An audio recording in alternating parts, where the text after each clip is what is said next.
Hey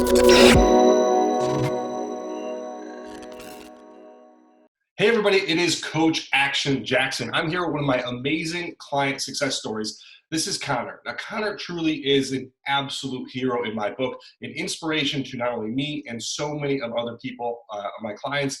Conor's got a pretty crazy transformation story, and I want to bring him on to share it. So, Conor, welcome. Why don't you tell everybody a little bit about yourself?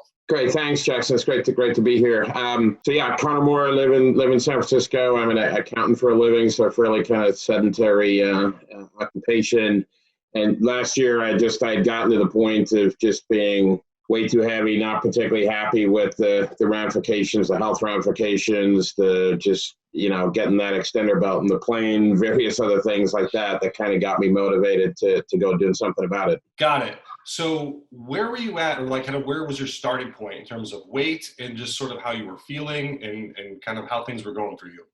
Yeah, it was probably like late summer 2019, and the weight was getting up north like 340, 350, and I'd gone through a year and a half. Things, we had a sick relative, etc. Just a lot of things that weren't very motivational to get my act together. So that was kind of the culmination of a lot of things. I said, okay, I finally got to go do something about it. And I had a few good friends of mine who'd actually pointed out to me and said, hey, you probably need to go get something done about it. And I'll forever be in their debt, because that's obviously a pretty hard thing to do, to tell a friend. And then I got connected to you actually through a work colleague of mine that you had worked with in the past. Now he's probably barely 30 at this stage, and I'm a good 20 years older than he is, but he and a couple of his colleagues that you had worked with had told me good things about working with you. I said, okay, so maybe this is the way to go. So that was kind of the catalyst for everything. Wow. So your weight was getting up to 345, 350. And was it the weight that was kind of the catalyst, or was it your friend kind of having that conversation with you that was the wake-up call for you? It was a combination of both, because the weight was bad enough, but you have enough people around you who don't say things and kind of make you feel better. It's like, oh, it's not that bad. It'll be fine, blah, blah, blah. But like when you get people that you actually respect and you understand how hard it is for them to say what they say, like the combination of those two things was like, okay, I really got to go do something. Wow. So when you finally had that realization that, hey, I need to do something, had you already heard about me, or was this a process where you had to go start searching? And, what was that whole getting started kind of process like? It was actually one of your other clients that the same guy had referred him to you, was one of the guys who kind of kindly said to me, hey, you may want to do something about it. And by the way, I've been working with this guy for a month or two. And, the guy who was talking to me was a little bit more realistic. He was probably 40 and I had just turned 50. So I'm like, okay, well, if it was working for him, then, maybe I should give this a shot. So that's when I think we ultimately got to work together, maybe January this year. And had your doctor or anybody said anything to you? Yeah, the doctor had said, like, hey, you're way overweight, you should do something about it. But it wasn't anything particularly more constructive than that. And to be honest, maybe that's not his purview. I mean, it was like, you should, eat less and exercise more. That was about as far as it went. As we met, I remember our first conversation, as we were talking, where was your head kind of at in terms of what you wanted to achieve, what your goals were? And when people get to a certain point, sometimes they feel like they can't really take a next step, or that they're too far gone. Like I remember being in credit card debt at one point and thinking like, oh my God, like there's no way I'm going to pay this off. Did you actually think at that point that you had potential to make this crazy transformation? I always thought there was potential, but I had a level of skepticism, right? I had tried kind of the self-dieting thing over the years. I was never a guy who was going to go to a gym. So like anything I was going to do was going to require a level of willpower and self-discipline. I had a level of skepticism signing up with you just because like things hadn't worked in the past. But I had a little bit more confidence just based on the 2 or 3 guys I had spoken to. So yes, I thought there was potential. Did I think I was going to be where I am now, whatever it is, 8 months later? Probably not. So what did you try in the past that didn't work? Was it just sort of eat healthy and exercise, generally speaking, or had you tried anything specific or working with anybody? No, I definitely not worked with anybody. It was the portion control, eat less bad stuff. But frankly, even the less bad stuff, I don't think now, looking back on it, I even fully understood what was good stuff and bad stuff, which I have learned over the last 8 months. So I would do that in spurts. It was kind of like the person that gives up smoking for 4 or 5 weeks. Like you give it a shot, and obviously given how big I was, like the weight would come off, but then one spring break vacation with the kids or one rough week at work, and then it would all go sideways. Got it. So it sounded like it was a little bit of a problem of not only just really having a drive or a real reason why to finish or follow through, but also education wasn't quite there, and then no accountability either. So almost setting like you were in a bad position where you weren't going to succeed what you were doing. Absolutely. Yeah. Yeah. And I Got didn't. it. The 3 or 4 times I tried it, it didn't work. Yeah, that must have been pretty incredibly frustrating to try to give it an effort and then just see yourself fall down and fail over and over again. So as we started to work together those first few weeks, what were those first few weeks like? Was it hopeful? Was it exciting? Was it really challenging? What were those first few weeks like? It was exciting because that potential was there, and I will say it started to become a little bit more realistic when I filled out your questionnaire, which requires you to be pretty frank. So like I start writing down numbers like my way. I'm not sure I'd ever actually written down that number before, and then I kind of in my head said, okay, look, this is going to be a long process. So my goal was to lose, I think it was 140 over like 18 months. And I said, well, there's no point getting overly excited on day one. Like I'm going to have to take that number down, and it's going to take 400, 500 days to do it. So, this is kind of cliche, but it was going to be like one day at a time. And the key thing that I think got in my head when I started the process with you is just like, look, I don't have to be regimented about this 24/7. Like if there's one day that I go off the rails, whether it's eating or not exercising, as long as I get back the following day, it's all doable. And I'll give you a little bit more hope for it because I didn't want to be the person that just like became a hermit, never went out, never did this, that, or the other, was because life was kind of too short for that. So once I started that process the first couple of weeks, and obviously the weight initially started coming off pretty quickly because I was going from doing nothing to doing a fair bit. Again, each day that encouragement would build on itself. So it started to get pretty exciting in the January, February timeframe.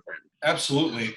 And the way we kind of structured things was a bit more progressive, where we started obviously with just diet, and then you were doing those things, and then we added in more and more exercise as you're going on. And I mean, now you're exercising, geez, I mean, you have a streak now of what, like 20 something days in a row. And again, like when just starting out with the weight, I had never lifted a weight intentionally in my life. So to actually start that process was interesting, and then actually see the compounding effect of the exercising and the dieting. And as each day went by, there'd be good days and there'd be not so good days. But over the course of 5 or 6 days, it would generally be good, and it would only serve to sort of motivate you further for the following week. Yeah, I love the word they use there, the compound effect. And I think that's something that's often overlooked when people get started with these things. They want to see results immediately, and everybody, of course, does. And we live in a society now where it's like results, results, results. But compounding, a little bit today, a little bit tomorrow, a little bit the next day. And as you add those things up, as we're seeing now, it can have a major and a huge effect. So let's talk about that effect. So what was the end result? Like, how much weight have you lost since we started working together? So now we're 7.5 months in, and I'm down like 104 pounds from that January 13th day. So I have nieces and nephews that weigh less than that. So it's an entire person that's disappeared, and obviously it feels fabulous. Like and it's not just looking better. It's feeling better. It's not being out of breath when you go up and down the stairs, and actually even mentally, just thinking sharper with the dieting and not eating after 7 or 8 o'clock. You're sleeping better. So like, there's just a whole bunch of things. And I have it on good authority that I'm probably less of a pain in the butt to be about too. So like, there's all sorts of benefits with it, which are good. So it sounds like that compounding effect not only had an effect with your health, but also now with almost every area of your life. Sleeping better, more energy, you're more fun or nicer to be around. My guess is productivity has been up, like you're looking better, feeling better, your health has improved, your clothes fit better. That's incredible. What's it like? What is it like now that you've lost over 100 pounds? What is this sort of new life like for you?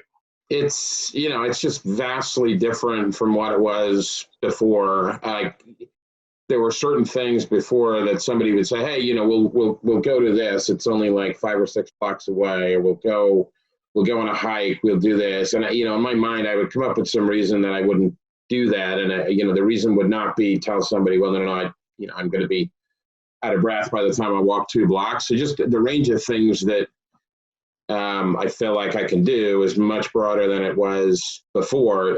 Can anyone told me that I was going to be doing sort of competitive exercising with a bunch of buddies in the office 8 months ago, I think all 5 of us would have laughed at each other.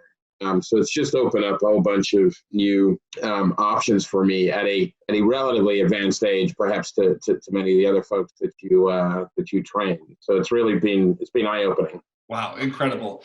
So with this amazing transformation, I'm sure there was, and you talked a little bit about it, but what were some of those obstacles that we hit along the way? Those maybe struggle points that before would have kind of stopped you and had you reverse, but now we were able to push through.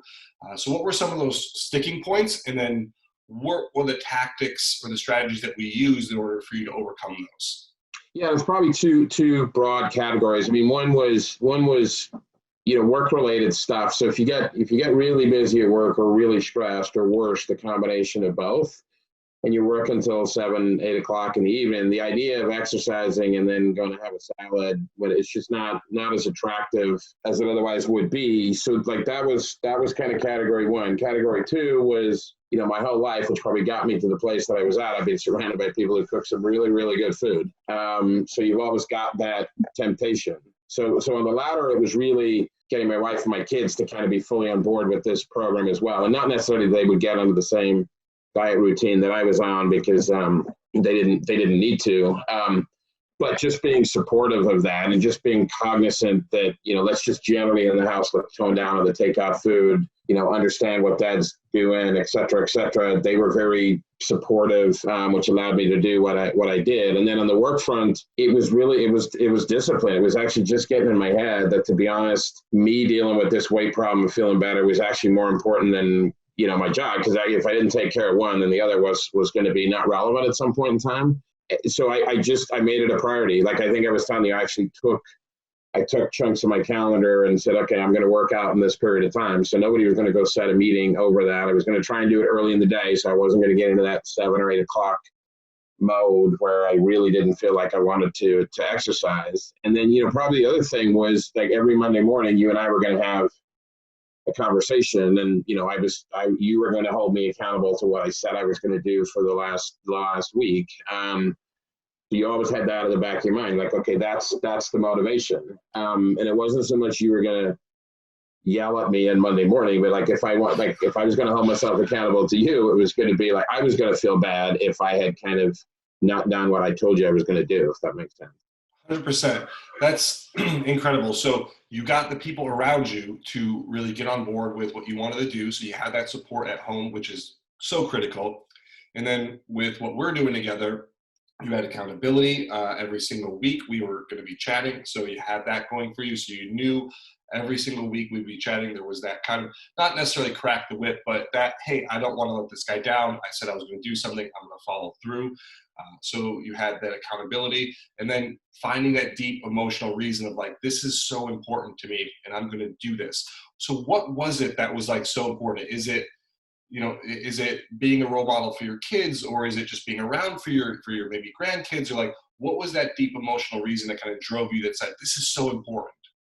Probably all of the above. I mean, yes, I owed it to my family to be around for longer than perhaps I was headed with the weight that I was before. But I also said to myself, look, at 50 years of age, touch wood, I got like a bunch of years left, and those years can be, very narrowly focused between, somebody whose range of things that they can do. That range is going to shrink as you get older anyway. So why accelerate that range of things? And hopefully in 10 years I'll be retired, and when I retire, I want to go do a bunch of traveling. And that you're not going to be able to travel if you're 300, 400 pounds. You're not going to be able to enjoy it. And frankly, you're probably not going to last for much after that. Solving for quality of life, I guess, is probably the best way to summarize it.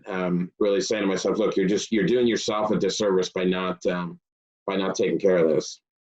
That makes a lot of sense. So it really was thinking about quality of life moving forward. As you age, of course, things get harder and harder. So essentially, why make it harder on yourself, and why limit myself when I don't have to. And what you said earlier is just incredible, that you're doing competitive exercise now with friends in the office. It's expanded the things that you can do, whether it's going on a hike with friends or going to meet people or walking around or, any of that kind of stuff. Just incredible. Will you ever go back? Well, I don't want to tempt fate and say never. I mean, obviously, I will never voluntarily go back. But for the first time since I've been overweight, which is probably the last 20 plus years, I feel like there's a high likelihood that I will not, because everything I'm doing to have the weight drop off, to me anyway, seems perfectly sustainable. Like I don't see a time where I'm not going to be interested in working out most every day. I don't see a time where I'm going to go back to pounding down way more food than I need to. So, touch wood, I will not go back. Yeah, I think what you mentioned there about doing it sustainably is important. So this wasn't some sort of crash diet. You didn't lose all 100 pounds in a month or two. We did this over the course of a number of months, consistently making small iterations, small changes, to your point earlier, having that compounding effect that's now just kind of created this huge wave of progress.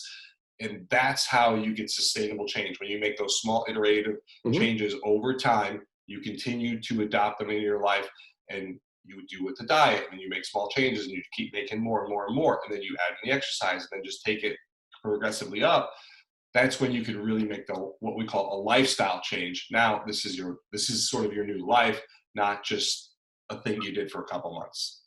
Exactly. And I think one thing that was really important too, that I should have said earlier about making this successful, is that when you actually go tell the people around you, not just your close family, but your work colleagues, et cetera, what it is you're trying to do, it's also hugely helpful. Because I told people way back in January, February, like before this shelter in place stuff, I'm like, look, I know you guys are all going out as a team to have lunch. I'm doing this diet thing. So going out and having a bunch of Chinese food at 12 o'clock in the afternoon is just not something that I want to do. And then you would start getting asked, right? Which was fine. And they fully respected what I was trying to do. And then you have people giving input about this, that, and the other. So actually being more open about it helped. And I think that's another reason why I won't go back, because now I've told the world. I put it up on Facebook. I've done so there's a whole wider range of people. So I think that's made it more achievable too. Yeah, incredible. It sounds like you have a really good support system of people around you, which is awesome. Now, in terms of what you kind of mentioned there, which is not going out with your coworkers for a lunch or something, how have you been able to, and this is where the sustainability part comes in more of a lifestyle, how have you been able to integrate this into your life so that you're able to focus on what you want to do, which is obviously lose weight, get healthier, all these things, get in better shape, but also do it in a way that doesn't completely railroad your social life, your family life, and still be able to do some things? Yeah, I think because as you mentioned earlier, this wasn't a crash diet. This wasn't like just eat these things. It wasn't like just go on a whole pile of supplements. I mean, I still eat real food. I mean, frankly, it's only real food that I eat. So if I go to a restaurant, right, which is something that I want to do, and I'm not going to be the guy who says, no, I'm not going to go to the restaurant because I'm trying not to put on any pounds. I'll go to the restaurant and either I will make smart decisions, or if I don't make a smart decision, I'll do it like once, and I'll get back on the horse the following day, and 2 or 3 days later, whatever damage I did on that Saturday night in the restaurant will be gone. But at least I can still go to the restaurant. So in my mind, that makes it sustainable. It really means I don't have to make too much in the way of a compromise in terms of how I want to go about living my life. And I think if you have to make too many compromises, then that's when there's a much greater likelihood you are going to go back. That makes a lot of sense. Now, as we kind of wrap things up here, I want to ask you just a few more questions. One is, let's say there's somebody out there who's really overweight, that's maybe in a position, that you were in, where they're just like, oh man, I don't know what to do. I don't even know where to get started. Conor's more disciplined than I am. Like, I don't know how I can do this. What would you say to that person? Like, what would be some initial, words of wisdom or advice now that you've gone on this amazing journey and now been so successful? What do you say to that person that's kind of at that beginning stage that feels stuck?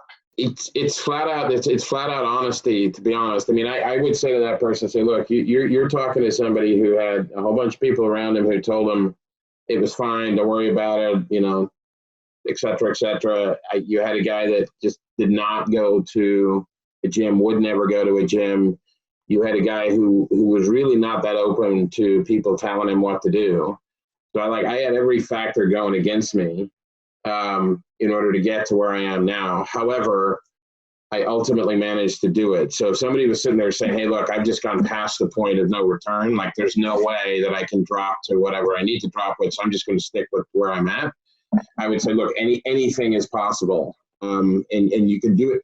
You can do it your own way. But if you do these 2 or 3 things, the accountability thing, the sustainability thing, if you don't do those things, it's possible. So I think my punchline to anybody would be, look, if I can do it, anybody can do it. It's one of those cliche things that you say, but it's also so true. Right. Anything's possible. If I can do it, you can do it. We're all just regular human beings here. None of us are superhuman, amazing, like we're not superheroes. We're all just human beings. And what you did was incredible, Conor. It's so inspirational to me. Just hearing your story and kind of walking through this just really touches me. This is really why I do this. So what would you say to anybody who's out there who's thinking about maybe joining up and signing up with me? What would you say to that person? Oh, in terms of signing up with you, I would say, honestly, it's the best thing that I ever did. It struck the right balance between like having somebody on me every day doing a bunch of things, which I don't really relate to, but also having that level of accountability once a week. So I can work out at any point in the day that I choose, right? And then I put it in the app so you know whether I've done it or not. But it's not like I have to do it at 3:00. It's not like I got to go to the gym to do it. You don't like dictate, you don't review every single meal that I have, right? At the end of the day, it's really when I come back on Monday and say, okay, my weight is X, we can figure out whether it's being successful or not. But you struck that really good balance between motivating me to do what I want to do, but not kind of do the sergeant major thing on me to get me to the point that I resent it and I just go backwards. So I would encourage anybody to sign up with you if they wanted to get to the same place that I've gotten to. I do appreciate that. I think that's one of the unique benefits of this type of online coaching arrangement that a lot of people tend to overlook, which is not having that rigidity of like having to be at the gym at a certain time to meet somebody. So you could work out anytime you want. We could fit it into your schedule, make the fitness fit into your lifestyle, not the other way around. And then there's that oversight that people don't really see, where I am seeing what you're doing. I'm watching your workouts. I do see what your weight is, what you're eating, all these things. But yeah, not necessarily micromanaging you either. So You're right. It is a nice balance, and it's worked out incredibly well. You are definitely my greatest success story, Conor. And I can't thank you enough for putting in the hard work, for making the investment in yourself, and for every single day showing up, working hard, continuing to put one foot in front of the other, all the way until you lost over 100 pounds. It really is touching to me just to be even a small part of this amazing thing that you've done in your life. It's incredible, incredible, incredible. And I really just want to acknowledge you for that and for being such an inspiration. Even the guys that we both know that I've worked with, although some of them, might visually be more fit than you or have the 6-pack abs or whatever, there's nothing like your story that they've accomplished. It's just incredible, incredible, incredible. And I know they're really inspired by you as well, and they've told me so. Well, I appreciate you saying that, and I know you said you had a small bit to do it. You had a huge part to do with it, and it's hugely appreciated. So thank you for everything over the last few months. And again, there's more work to be done. So thank you for what you're going to do over the next few months too. I love that, Conor. You did such an incredible thing, lost over 100 pounds, and now more to be done. More to be done, yeah. Yeah. Thank you so much, Conor. I do appreciate your time today and for sharing your story. I know it's going to be inspiration to so many different people, and hopefully there'll be a couple people out there listening who this is that spark that they needed to get started. So thank you again. No, thank you.